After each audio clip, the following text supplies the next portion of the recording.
मेरा मुद्दा यह है कि आजाद भारत में, भारत के संविधान में 23 नवंबर 1948 उस वक्त यह आर्टिकल 35 था। बाद में यह आर्टिकल 44 के नाम से जाना जाता है। यह आर्टिकल 44 क्या कहता है? यह कहता है equal rights to all Indians, या नहीं भारतवासियों को बराबर के अधिकार, समान अधिकार। लेकिन इसी को आपके यहां यूनिफॉर्म सिविल कोड कहते हैं। लेकिन हो क्या रहा है कि क्या भारत में समान अधिकार हैं? मेरे नहीं, क्योंकि हमारे यहां संविधान को सेलेक्टिव तरीके से रखा गया और अपनी सत्ताओं को स्थापित करने के लिए नाजायज तरीके से आपने संविधान में चीजों को घटाया और बढ़ाया। इसलिए 1950 में जो संविधान बना वो 1976 तक सांप्रदायिक था, कम्युनल था। लेकिन मेरी अपनी स्टडी कहती है कि 1950 से लेके 1976 तक इस देश में सौहार्द था, सांप्रदायिकता नहीं दिखती थी। लेकिन राज सत्ता को यह लगा कि अगर सत्ता पे बैठना है तो एक नया जुमला करो, और उसके पीछे साजिश थी। इसलिए 76 में 42nd अमेंडमेंट के माध्यम से 7वीं सूची में आपने कहा कि भारत के संविधान के प्रियम्बल में सेकुलरिज्म और सोशलिज्म शब्द को जोड़ दिया जाए। जोड़ दिया। मेरी इस पे भी डिबेट नहीं है, बल्कि इस पे डिबेट हो सकती है, लेकिन मैं अभी युवाओं से मुखातिब हूं, इसलिए रेफरेंस देके मेन बात पे आना चाहता हूं। एक समान अधिकारों की बात कही, उसको भी वर्णित करूंगा, और दूसरी बात मैंने आपसे कहा कि 76 में यह देश सेकुलर हो गया क्योंकि संविधान सेकुलर है। यह झूठा मक्कारी भरा किसी एजेंडे के तहत भी अगर आया था तो भी थोड़ी देर के लिए मैं मान लेता हूं कि आपकी मक्कारी को भी हमने मान लिया, आपके इस झूठ फ्रॉड को भी हमने मान लिया, जबकि संविधान के प्रियम्बल में कुछ बदला नहीं जा सकता था। और आपने तो बाबा साहब अंबेडकर के संविधान में मात्र 50 से लेके 26 साल में आपने प्रियम्बल में बदलाव कर दिया। 150 अमेंडमेंट किए, तो अमेंडमेंट करने के लिए तो उसमें गुंजाइश है, करिए, लेकिन प्रियम्बल में नहीं थी, आपने वो भी कर दी। मैंने इसको भी माना।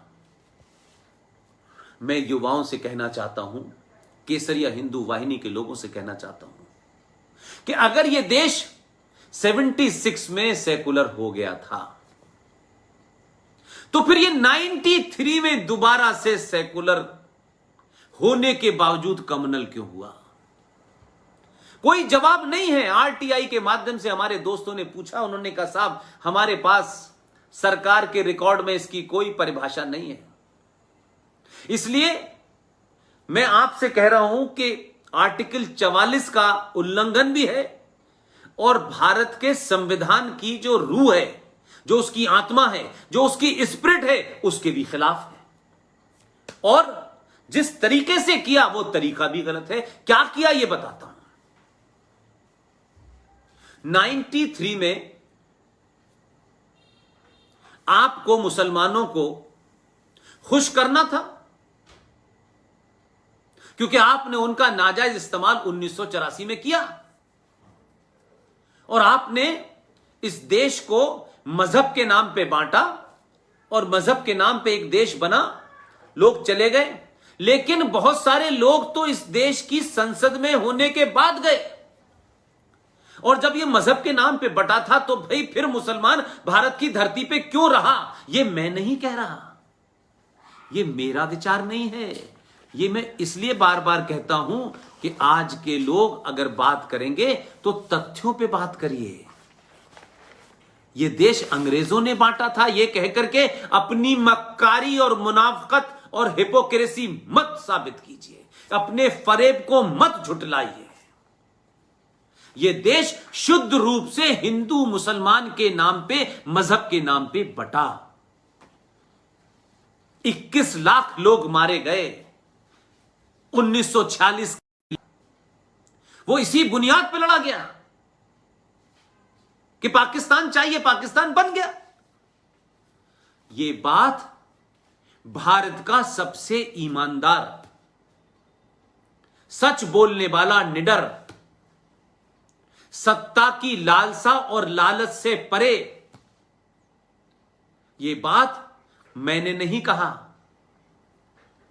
यह बात उसने कहा कि जब भारत का विभाजन हिंदू और मुसलमान के नाम, मजहब के नाम पे रहा था, फिर भारत में एक भी मुसलमान क्यों रहा और क्यों रखने दिया, यह मैंने नहीं कहा। इस आदमी का नाम है डॉक्टर भीमराव अंबेडकर, और यह अपनी किताब है, इस किताब में लिखते हैं पाकिस्तान और पार्टीशन ऑफ इंडिया, यानी पाकिस्तान या भारत का विभाजन। यह किताब पढ़ लें। इस किताब में भीमराव अंबेडकर ने इस्लाम के बारे में, मुसलमान के बारे में बड़े विस्तार से अपने प्रवचन दिए हैं। और आज अगर इस किताब को कोई कोट कर दे तो लोग कहेंगे कि यह देश में आप दंगा भड़का रहे हैं।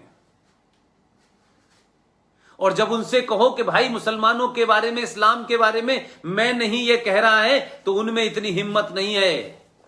इस किताब में जो कुछ इस्लाम के बारे में लिखा है, जो कुछ संविधान के बारे में लिखा है, जो कुछ मुसलमान के बारे में लिखा है, जो कुछ महात्मा गांधी के बारे में लिखा है, वो कितना भी कड़वा हो, अगले एक हफ्ते के बाद एक एक पेज नंबर, चैप्टर नंबर से देश में चिल्ला चिल्ला के कहूंगा और पूछूंगा कि इनकी बात को कोट करने से अगर राष्ट्र में उथल पुथल होती है तो हिम्मत है तो इस किताब पे बैन लगा के दिखाओ। जिन लोगों ने शाहीन बाग पे बाबा साहब अंबेडकर की तस्वीर उठा के रखी हुई थी, उन मक्कारों से पूछो बाबा साहब अंबेडकर ने तुम्हारे बारे में क्या क्या है कहा है, तुम्हारी सोच के बारे में क्या कहा है, तुम कौन लोग हो।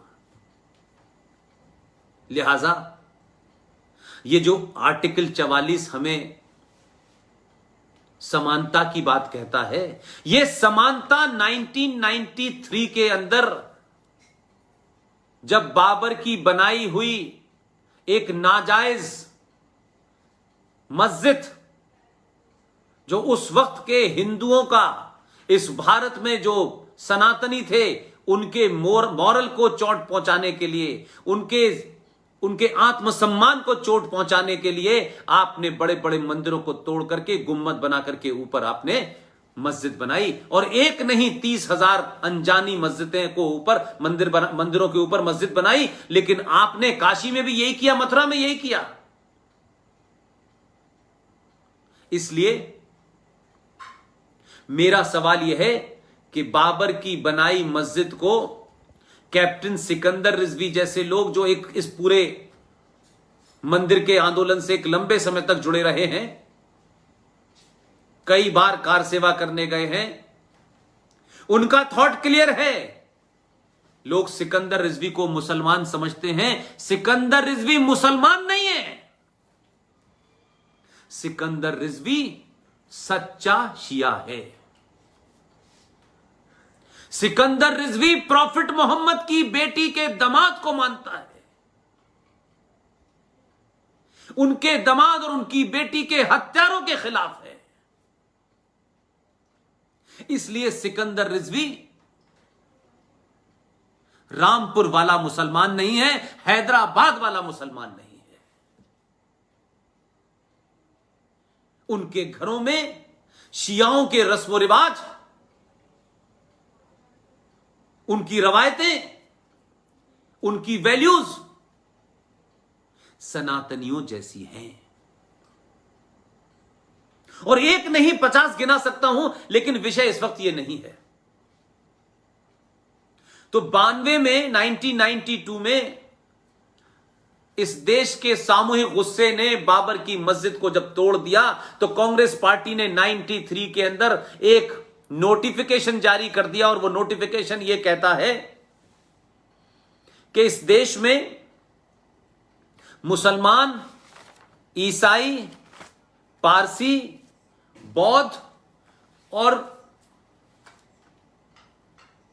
सिख, ये 5 लोग माइनॉरिटी में हैं। लिहाजा इनके लिए अलग से सुविधाएं होनी चाहिए। और सुविधाएं क्या होनी चाहिए? कि एक माइनॉरिटी कमीशन बनना चाहिए। जो मुसलमान इस देश में 20 से 22% है, वो माइनॉरिटी है। जो 2.5% सिख है, वो भी माइनॉरिटी है। जो मात्र 50,000 हैं पारसी, जिन्होंने कभी कोई स्कॉलरशिप और ये माइनॉरिटी कमीशन के माध्यम से सरकारों ने ज़कात देने का जो काम किया है, ये भारत के टैक्स पेयर के पैसे को लुटाने का काम किया है, क्योंकि उन्हें वोट बैंक की चिंता है। तो पारसी बेचारा ने तो आज तक 1 पैसे का कोई लाभ ही नहीं लिया, खामेखा उनको वहां डाल दिया गया।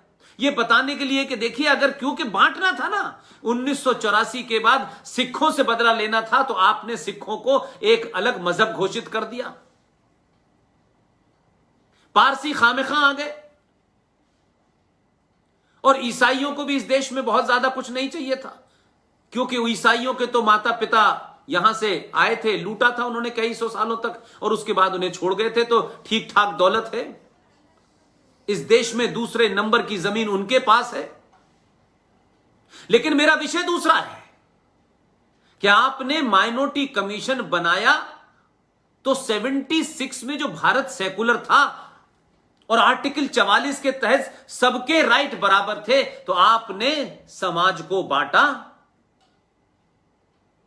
और सत्ता की मलाई कुछ लोगों को दी, उन्हें मजबूत किया।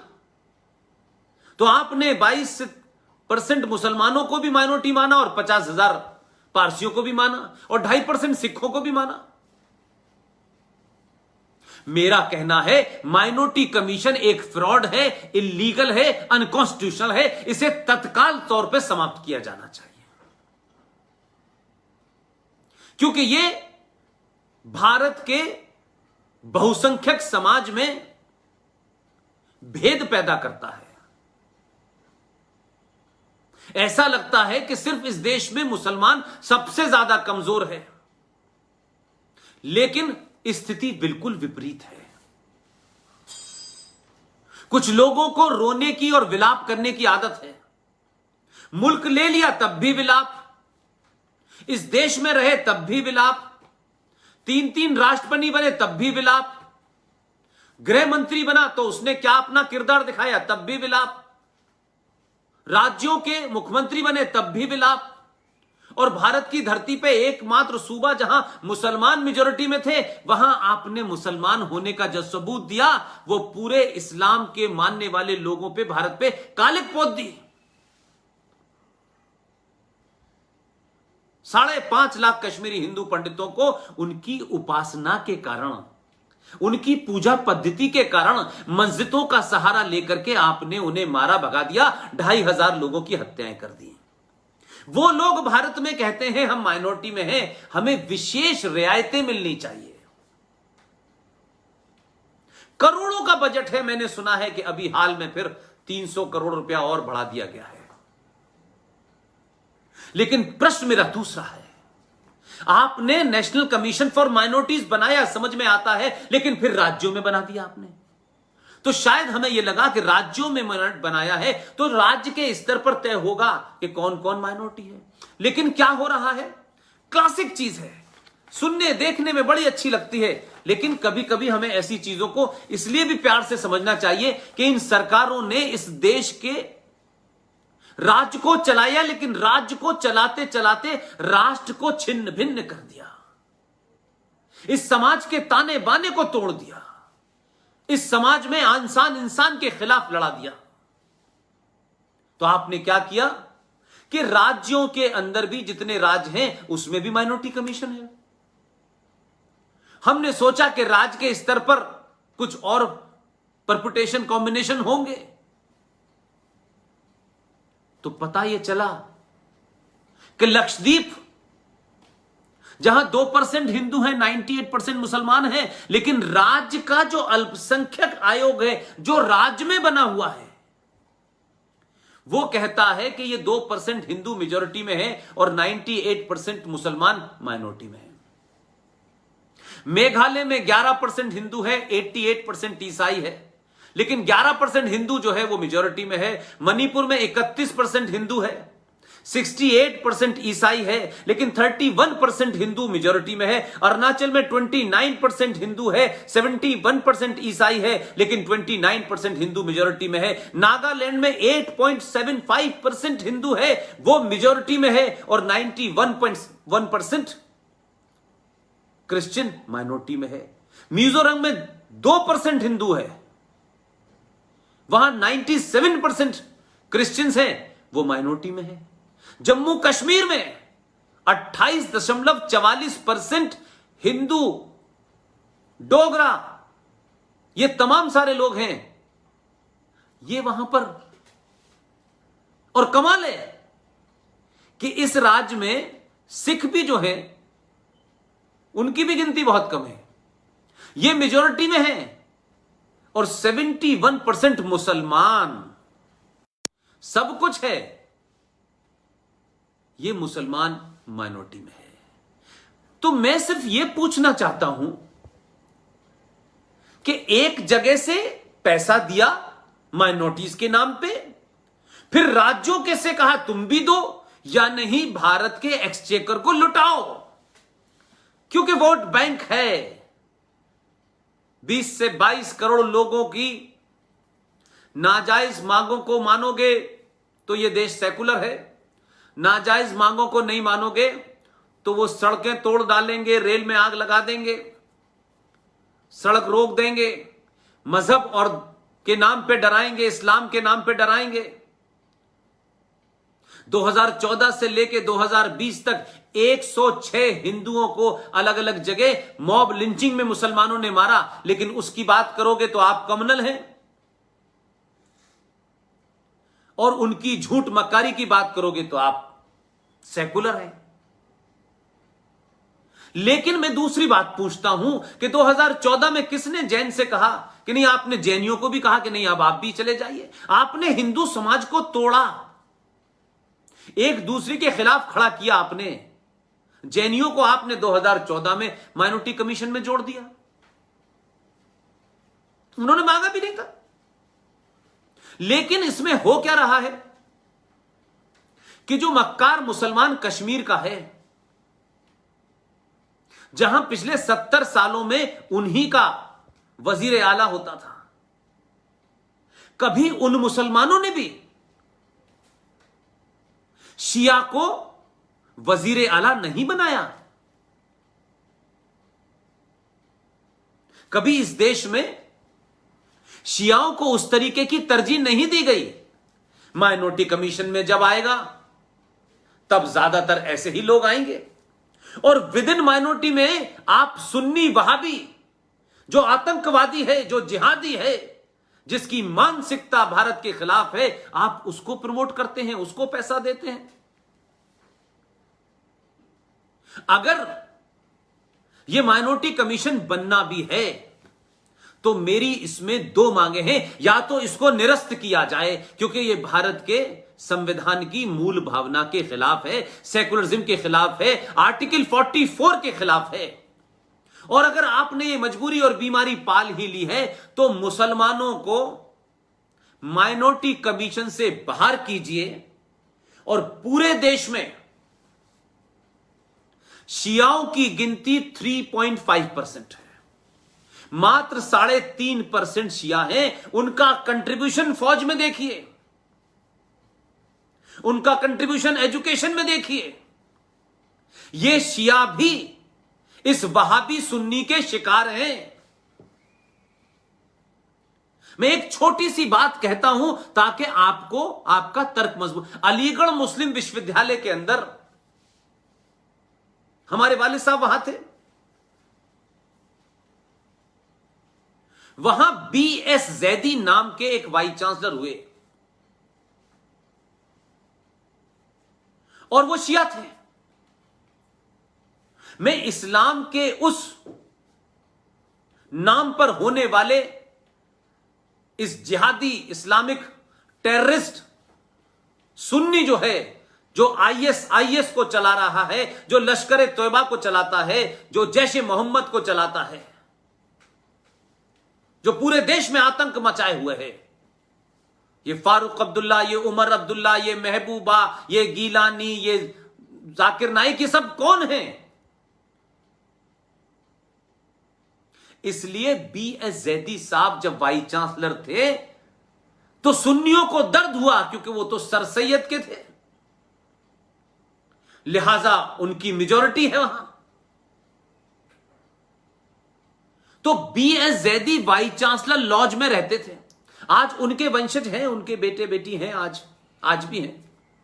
और जब आप इसका बारे में जानेंगे तो हो सकता है कि अलीगढ़ में बहुत सारे जो मक्कार और मुनाफिक हैं वो ये कहेंगे ऐसा तो कभी था ही नहीं,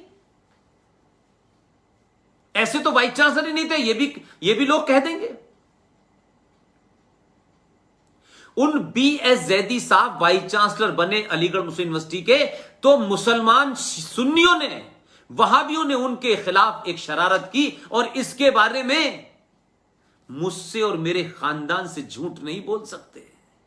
ये जो अलीगढ़ मुस्लिम विश्वविद्यालय में बाहर से बच्चे पढ़ने आते हैं, उनको लगने लगता है कि वो मुसलमान हैं तो उनको अलीगढ़ यूनिवर्सिटी के बारे में ज्यादा पता है, वही अक्ले कुल है भाई, और तो कोई है ही नहीं। अलीगढ़ यूनिवर्सिटी में पैदा होने की वजह से बहुत सी चीजें पास से देखी हैं।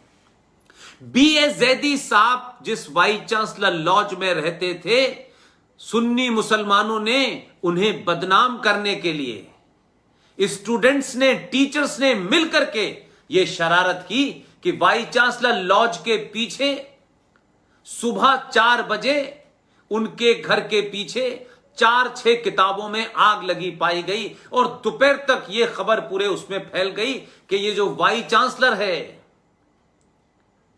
ये शिया है। देखो कुरान को जलाया है इसने,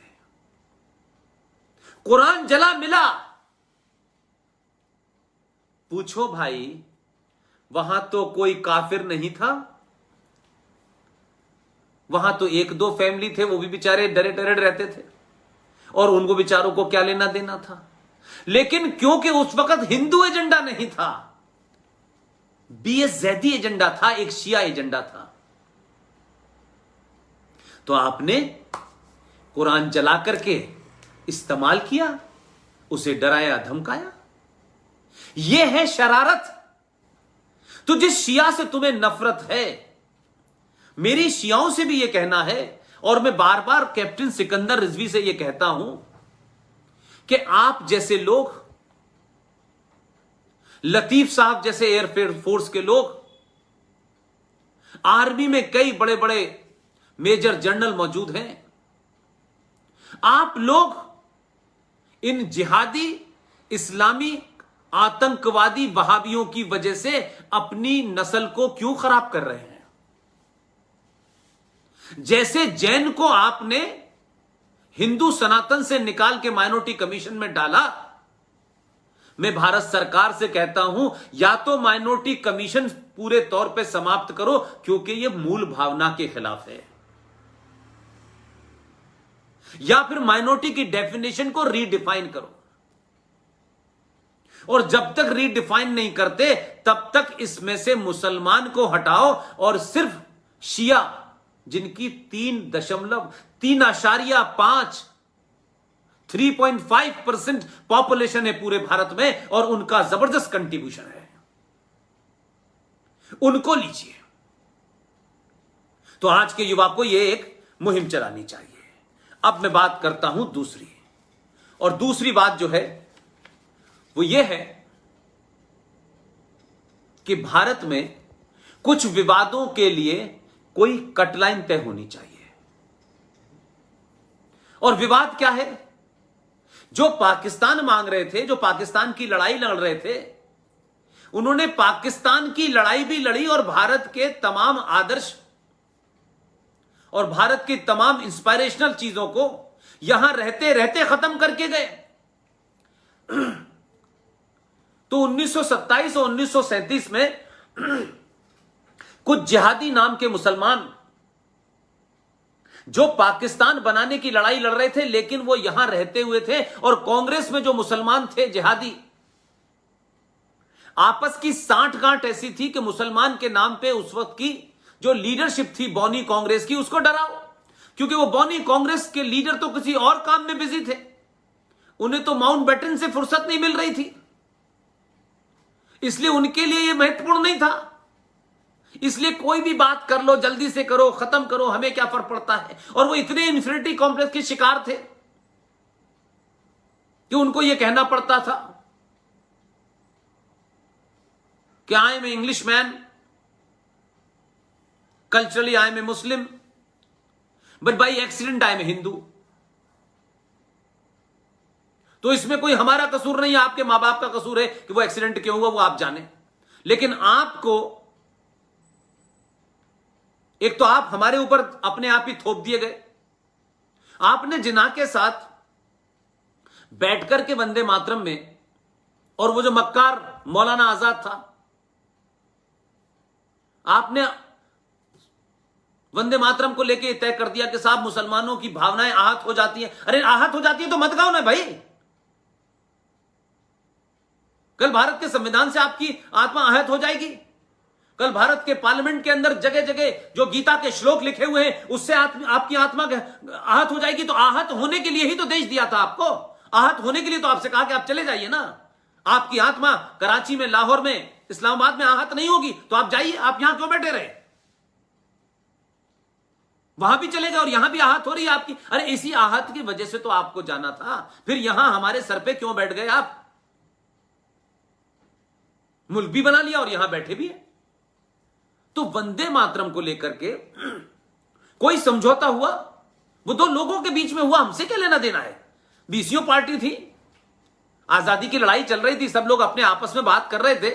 लेकिन मैं ये बात पूछता हूं, क्या यह तर्क संगत नहीं है कि गुलाम भारत का कोई भी फैसला हमारे ऊपर कैसे बाध्य होगा? और अगर यह घटना न घटी होती तो शायद मैं इस बात का जिक्र नहीं करता, लेकिन यह घटना घटी है, इसलिए मैं उस बात का जिक्र करना चाहता हूं। इसलिए मुझे लगता है कि यह बात कहनी चाहिए। और बात क्या है? 14 अगस्त जिस दिन पाकिस्तान बना, 14 अगस्त 1947 को पाकिस्तान बना। जिन्हें पाकिस्तान चाहिए था इस्लाम के नाम पे, वो पाकिस्तान मांगने की लड़ाई लड़ते रहे। पाकिस्तान बनवा भी दिया, लेकिन यहीं रुके रहे। और जब तक यहां रुक करके यहां की तमाम चीजों को नस्ते नाबूद नहीं किया, तब तक खलीकुज्जमा यहीं बैठा रहा, जो मुस्लिम लीग का अध्यक्ष था। 14 अगस्त 1947 को भारत के उस वक्त के सबसे ताकतवर, मजबूत, जिन्हें भारत लोह पुरुष सरदार वल्लभ भाई पटेल के नाम से जानता है, उन्होंने एक तार टेलीग्राम भेजा उस समय के बहुत बड़े संगीतज्ञ को, बहुत महान संगीतज्ञ को एक तार भेजा, और तार भेज करके यह कहा कि आपको आज मध्यरात्रि को आजाद लेकिन खंडित भारत की संसद में आजादी की घोषणा होते ही वंदे मातरम गाना है। याद रखिए, 14 तारीख को यह भेजा गया, यानी भारत मध्यरात्रि को आजाद हुआ, संसद बैठी, यानी 14 की रात और 15 का पौ फटना, ऐसे मान लीजिए देश आजाद हुआ, आजादी की घोषणा हुई, तो सरदार पटेल ने जिस देश की महान विभूति को, उस महान संगीतकार को जब ये टेलीग्राम भेजा और ये सब बात बताई, तो आप जरा सोचिए, उस महान संगीतज्ञ ने, उससे बड़ी बात मेरे लिए यह है कि वो संगीतज्ञ थे या नहीं थे, लेकिन कितने राष्ट्रवादी थे, कितना इस राष्ट्र को प्रेम करते थे, इस धरती से प्रेम करते थे, सभ्यता से करते थे, संस्कारों से करते थे। सरोकार उनके कितने मजबूत थे कि उन्होंने टेलीग्राम के बाद सरदार पटेल से बात की और उन्होंने कहा मैं आऊंगा और वंदे मातरम गाऊंगा। लेकिन सोचिए, आज के लोगों के बीच में अगर हम ये सोचें तो आज तो कितने बौने लोग हैं। उन्होंने कहा मेरी एक शर्त है। आज के लोगों की शर्त होती कि मुझे राज्यसभा का टिकट दे दो, मुझे कमीशन का कोई मेंबर बना दो, चेयरमैन बना दो, गवर्नर बना दो, मंत्री बना दो। लेकिन उस आदमी का कमिटमेंट राष्ट्र के प्रति क्या था? उन्होंने कहा मैं आऊंगा, गाऊंगा, लेकिन मैं आजाद भारत में, ये जो खंडित भारत है आज, इस खंडित भारत में मैं खंडित वंदे मातरम नहीं गाऊंगा। मैं पूरे 9.5 मिनट का 22 पंक्तियों का वंदे मातरम गाऊंगा। सरदार पटेल ने एक सेकंड नहीं लगाया। उन्होंने कहा पंडित जी, पंडित ओंकार नाथ ठाकुर साहब, आपकी ये शर्त मुझे एकदम कबूल है। पंडित ओंकार नाथ ठाकुर आजाद मगर खंडित भारत की संसद में आजादी की घोषणा के बाद जो वंदे मातरम 9.5 मिनट का 22 पंक्तियों का गाया, किसी की हिम्मत नहीं थी।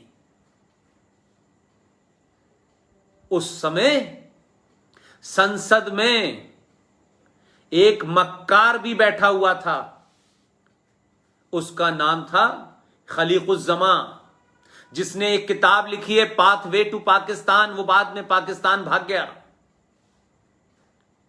मेरी सिर्फ आपसे इतनी विनती है, केसरिया वाहिनी के लोगों, राज्य को राज्य का काम करने दीजिए। बीच बीच में राज्य को कुछ बातें याद दिलानी है, दिलाइए, लेकिन राष्ट्र को बचाइए। राष्ट्र संकट में है, राज्य संकट में नहीं है। और राष्ट्र इसलिए संकट में है कि पहली बार सत्ता पे राष्ट्रवादी लोगों के बैठने से इस देश के गद्दारों का संकट बढ़ गया है। उनकी नाजायज सत्ता, उनकी इनविजिबल सत्ता को तोड़ना शुरू कर दिया है। इसलिए वो हर बात पे शोर मचा रहे हैं। वो अल्लाह से बार बार कामना कर रहे हैं किसी तरीके से इस वक्त मुल्क की सत्ता पे जो लोग बैठे हैं उनको किसी तरह से चाइना से 2 थप्पड़ पड़ जाएं। इन राष्ट्रवादियों का जो वलवला है, जो जोश है, वो किसी तरीके से कमजोर हो जाए। अगर ये कमजोर नहीं होगा तो हमारी नाजायज बनाई सत्ता खत्म हो रही है। इसलिए लोग टेलीविजन पे भी चाइना को अपना बाप मान के प्रोटेक्ट करते हैं, अगर मगर कर रहे हैं। आपने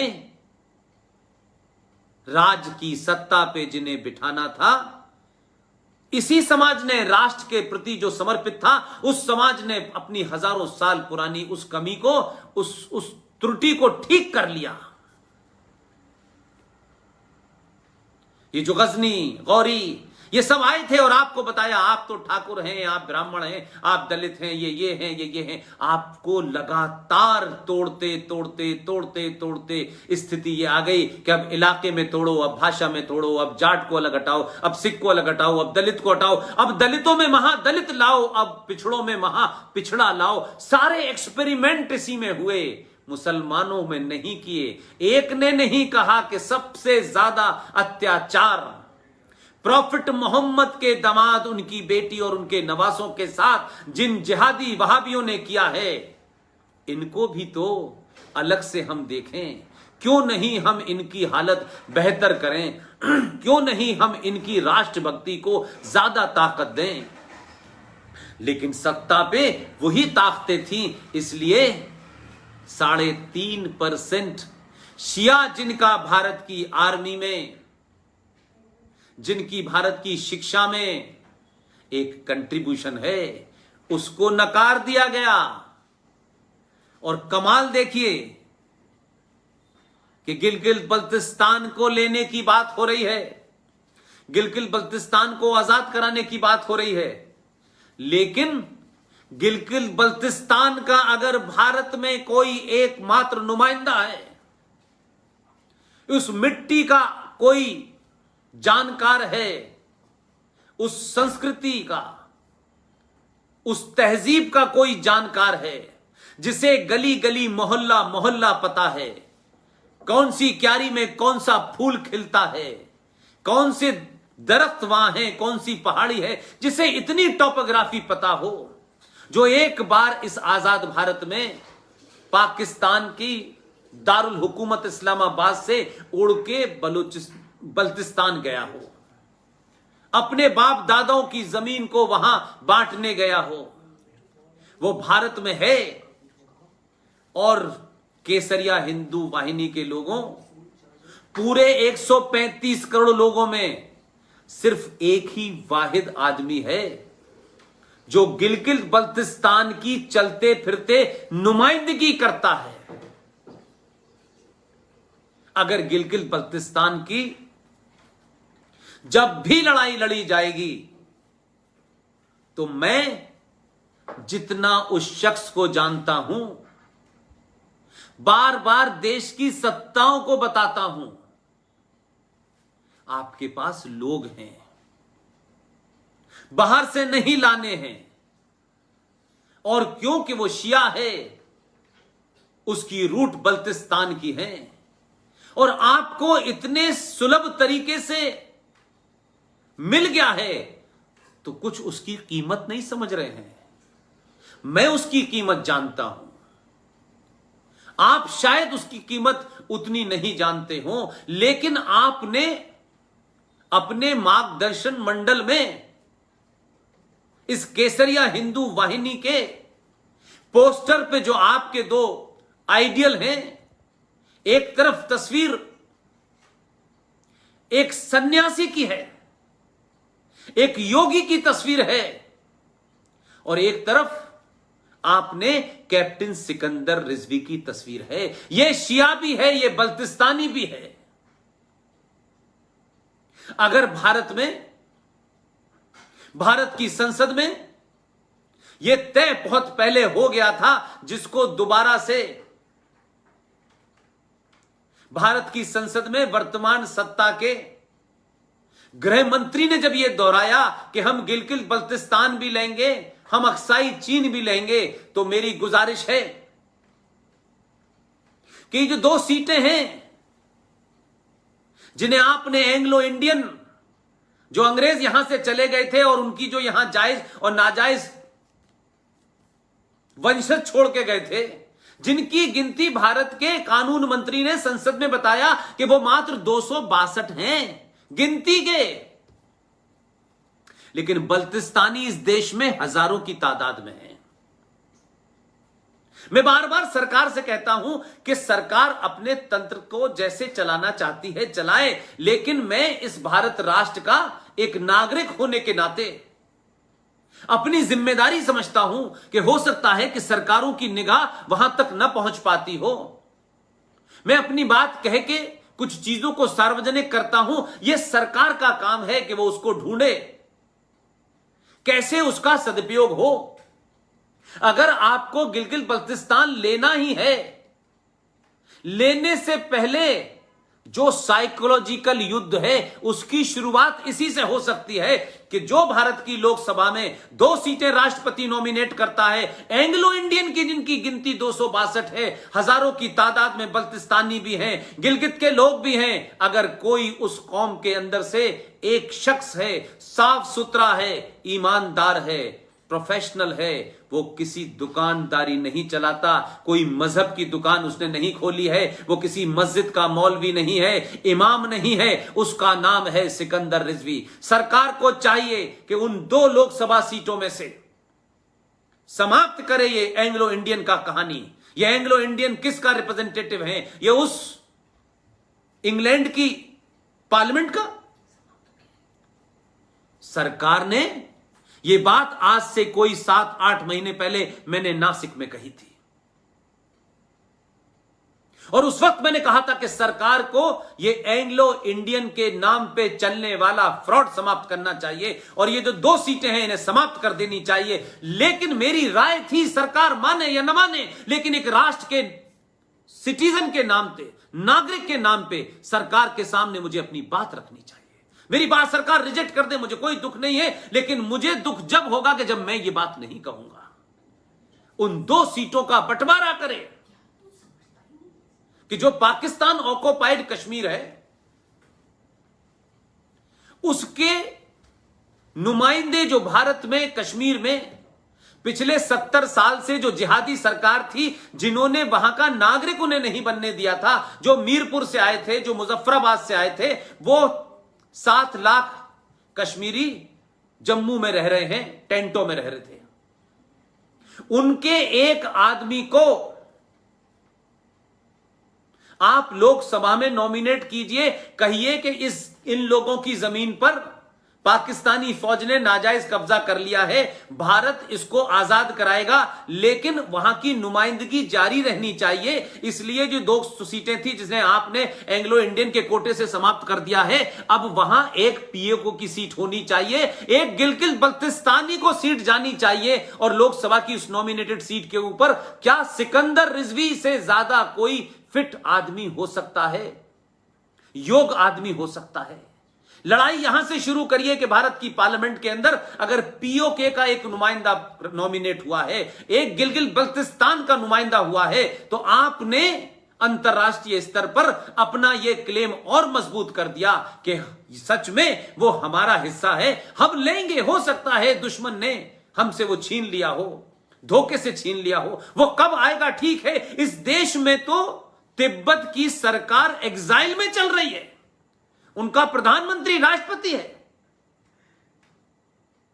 हम तिब्बत को कब आजाद कराएंगे? नहीं कराएंगे, क्योंकि उस पर हमारा कब्जा नहीं है, लेकिन जो हमारा हिस्सा था उस पर नाजायज कब्जा किसी ने कर लिया है, वहां के बाशिंदे यहां रह रहे हैं।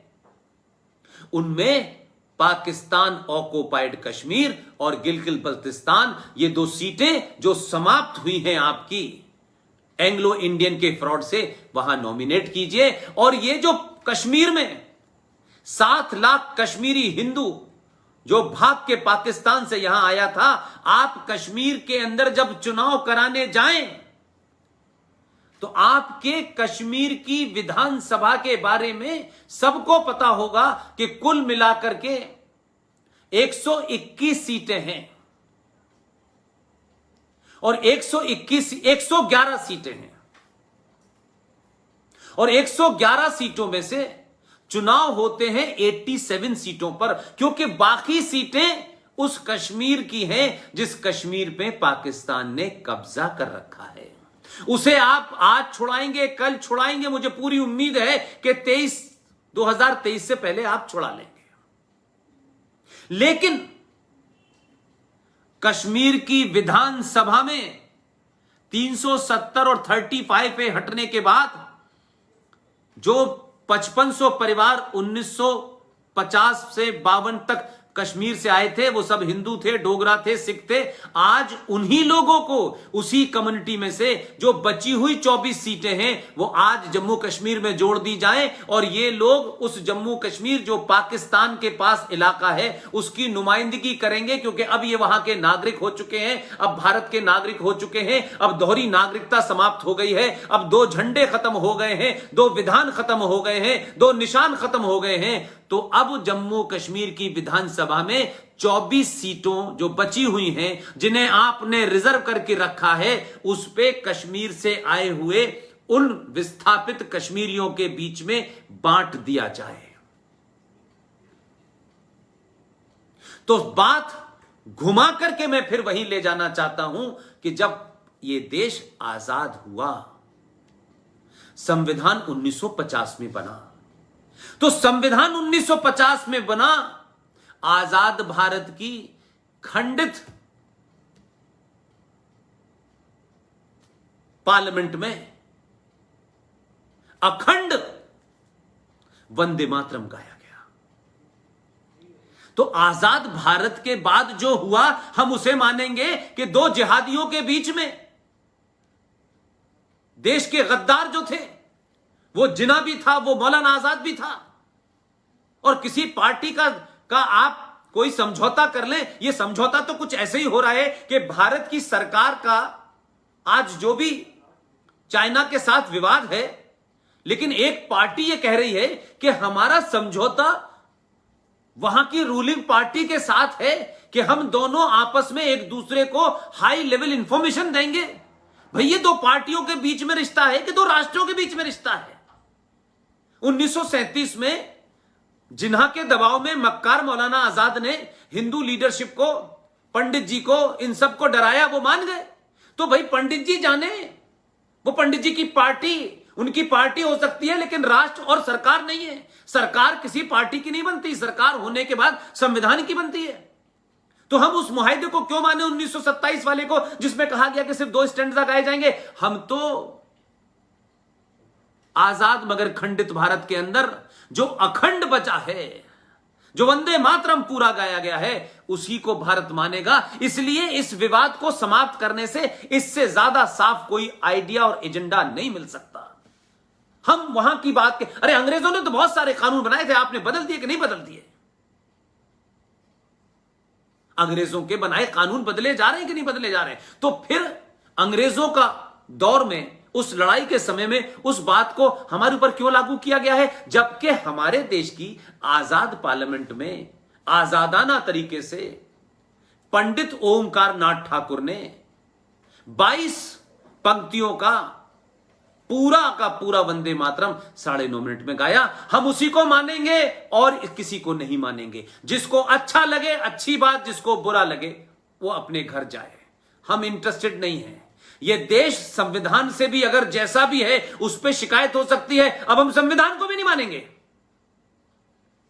क्योंकि साहब यूनिफॉर्म सिविल कोड नहीं मानेंगे। ये तो भारत के संविधान में है। तो ये बताएं ना, जो शाहीन बाग पे बैठे हैं, कि ये तो इसी में लिखा है। बहुत संविधान का ध्यान आ रहा है, तो उसी संविधान में जनसंख्या नियंत्रण लिखा हुआ है। तो सरकारें क्यों डर रही हैं? अब तक की सरकारें डरी, समझ में आता है। आप तो वो निडर लोग हैं जो संविधान को ही अपना ग्रंथ मानते हैं। आपने तो इस संसद में पहला जीवन का चुनाव जीत के संसद की सीढ़ियों पर जब आपने माथा टेका तो आपने कहा ये मंदिर है, इसकी पवित्रता भंग नहीं होनी चाहिए। लेकिन उसी मंदिर के अंदर जो किताब है, जिसे आप संविधान कहते हैं, उसकी पवित्रता फिर कैसे भंग हो रही है?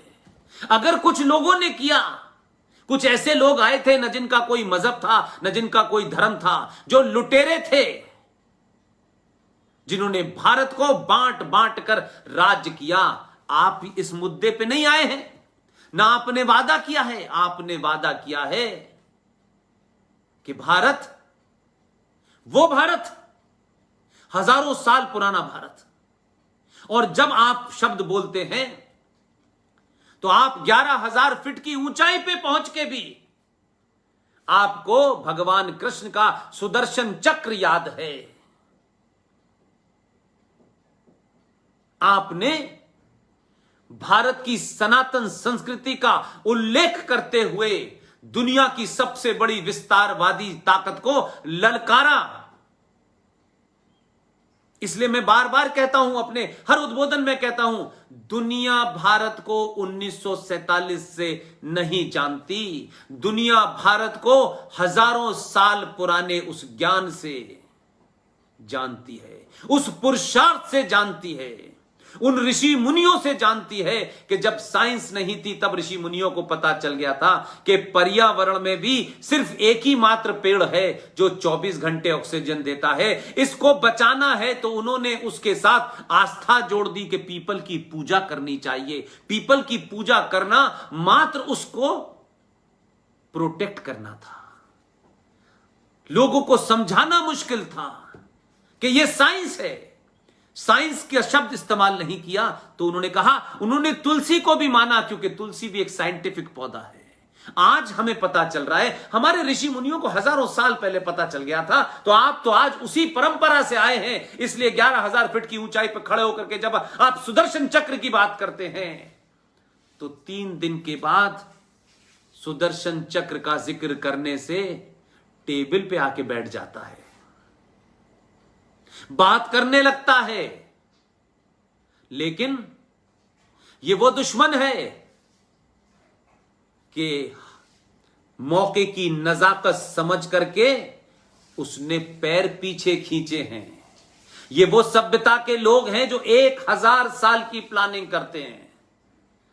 लिहाजा पूरी दुनिया के ज्यादातर मुल्क आपके साथ खड़े हैं।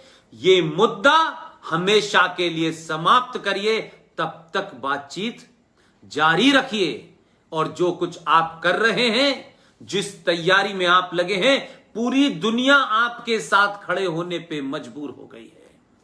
केसरिया हिंदू वाहिनी के लोगों, आपकी जिम्मेदारी है, आपकी विजिल है। जैसे हम बचपन में मोहल्ले में कुछ लोग मिलकर के रात में चौकीदारी करते थे,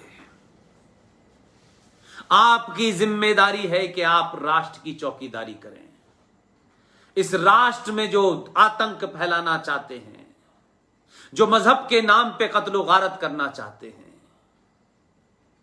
ये जो रात की महफिलों में इस देश को तोड़ने की ताकतें मजबूत करते हैं, जो कॉलेज में भारत तेरे टुकड़े होंगे इंशाल्लाह इंशाल्लाह कहना चाहते हैं, जो जिन्ना वाली आजादी मांगते हैं, जो अलीगढ़ मुस्लिम विश्वविद्यालय में नारे लगाते हैं कि हिंदुओं की खबर खुदे की एएमयू में, जो जादवपुर में है, जो हैदराबाद में है, जो आसाम में है, जो दिल्ली में है, ऐसी ताकतों को बेनकाब करिए।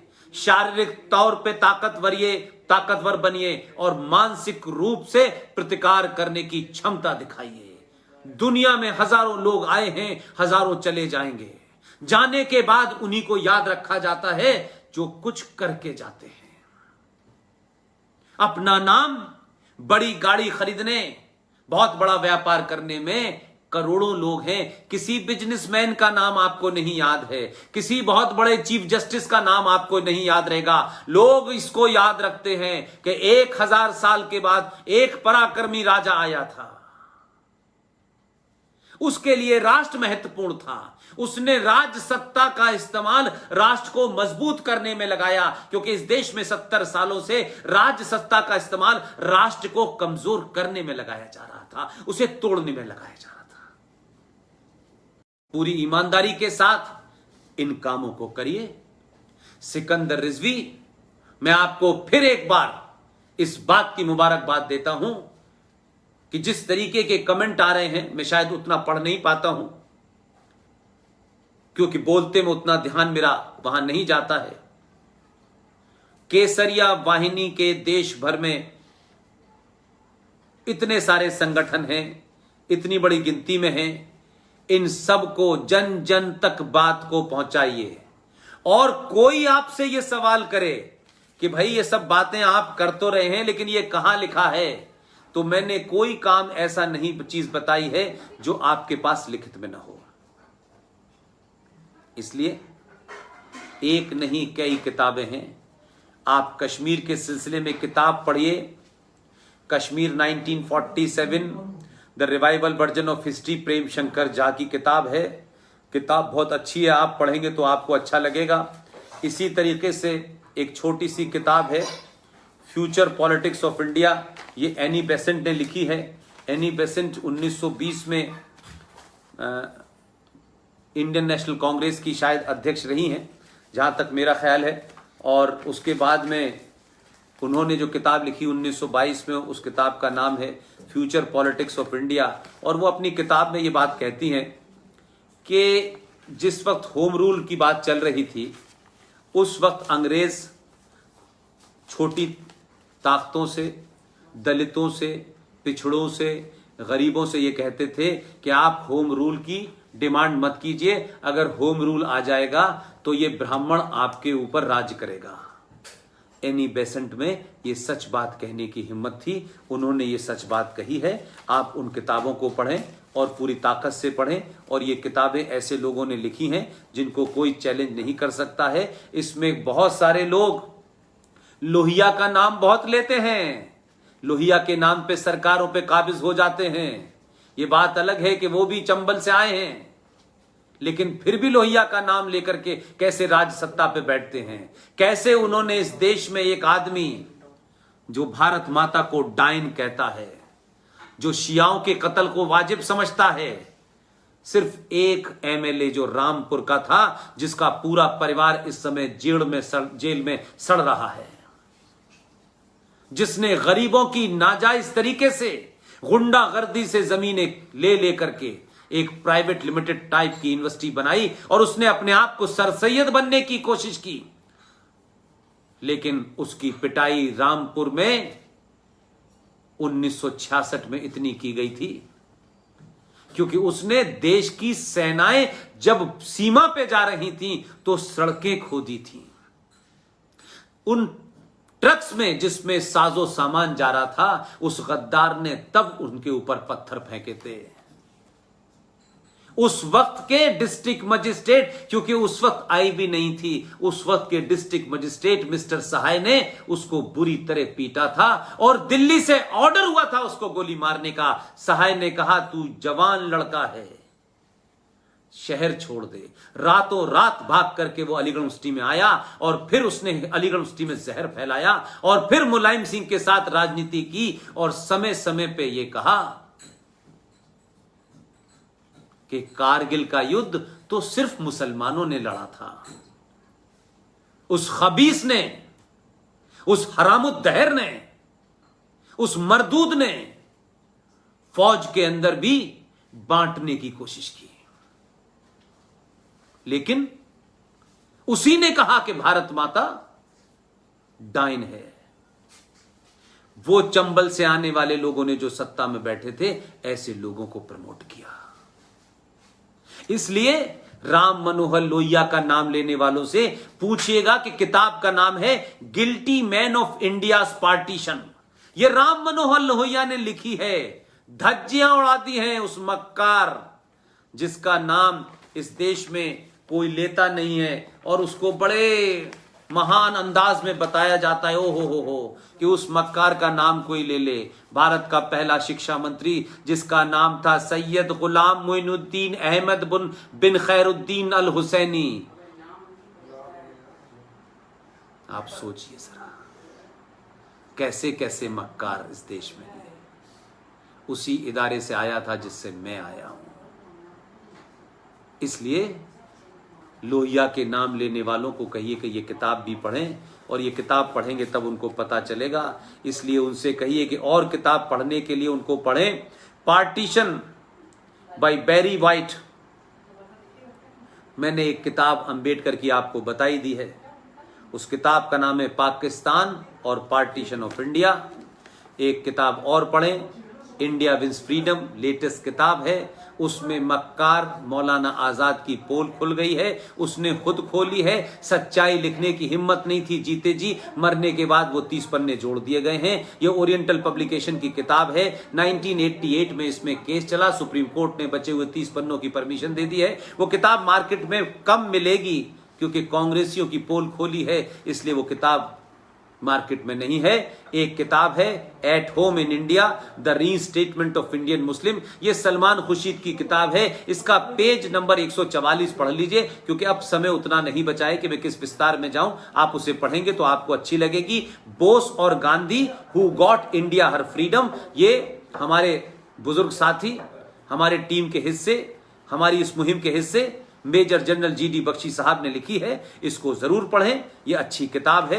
इसी तरीके से एक किताब है Muslim League attack on Sikhs and Hindus in Punjab by Gurbachan Singh, ये गुरबचन सिंह तालिब, ये किताब भी आप पढ़ें। इन किताबों को आप पढ़ेंगे तो आप जो कुछ मैंने कहा है वो आपको मिलेगी। इसी तरीके से हमारे दोस्त की किताब है, उस किताब का नाम है कला संगम।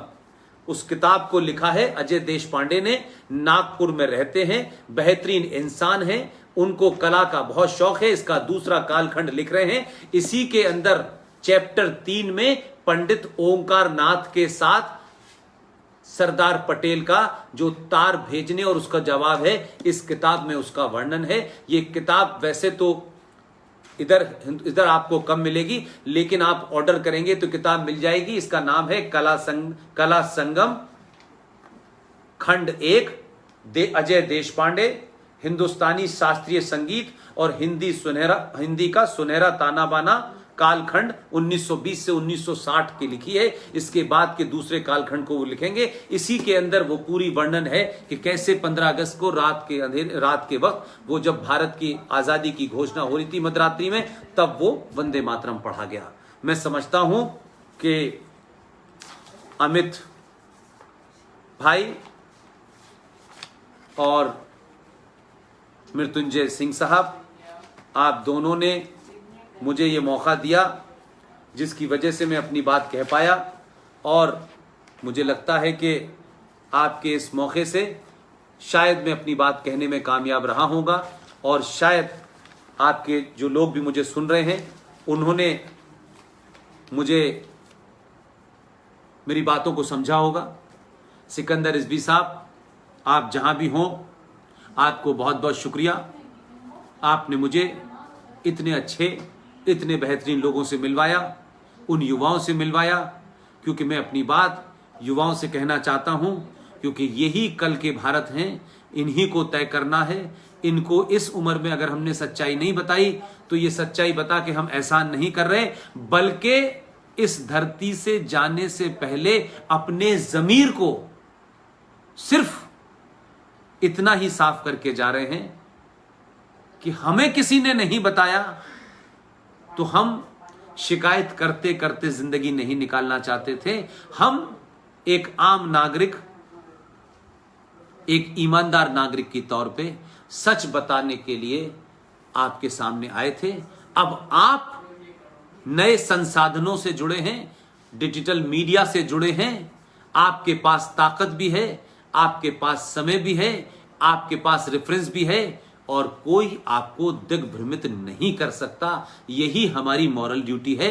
यही सिकंदर भाई कर रहे हैं, ये मैं ही कर रहा हूं, और वो तमाम सारे लोग जो देश भर में हैं, चाहे पूर्व डीजीपी विक्रम सिंह साहब हो, चाहे हमारे निखिल त्रिवेदी साहब हो, चाहे रेखा बंडवाल हो, चाहे गुजरात के अंदर जगदीश भाई हो, ये सब काम कर रहे हैं। लेकिन इन सब कामों को सही तरीके से कैसे कोऑर्डिनेट किया जाए, कैसे इसको घर घर तक पहुंचा जाए, कैसे ये प्रोग्राम समय पे हो जाए, उन साहब का नाम है जो अक्सर मुझसे बीच बीच में छूट जाते हैं। अगर वो ना हो तो शायद मैं ये तमाम सारा इतना लंबा जो कार करता रहता हूं ये ना हो। वो बनारस के हैं, LLM करके आए हैं, यंग हैं, और उनका नाम है ओम नरेश यादव, जो तमाम तरीके के सारे कोऑर्डिनेट करते हैं। उन्हीं की वजह से मेरे और आपके बीच में ये बिना किसी विघ्न के ये पूरा संबोधन हुआ। आप सबको एक बार फिर, और केसरिया हिंदू वाहिनी के तमाम सारे लोगों को मेरा नमस्कार, धन्यवाद, थैंक यू वेरी मच, शुक्रिया।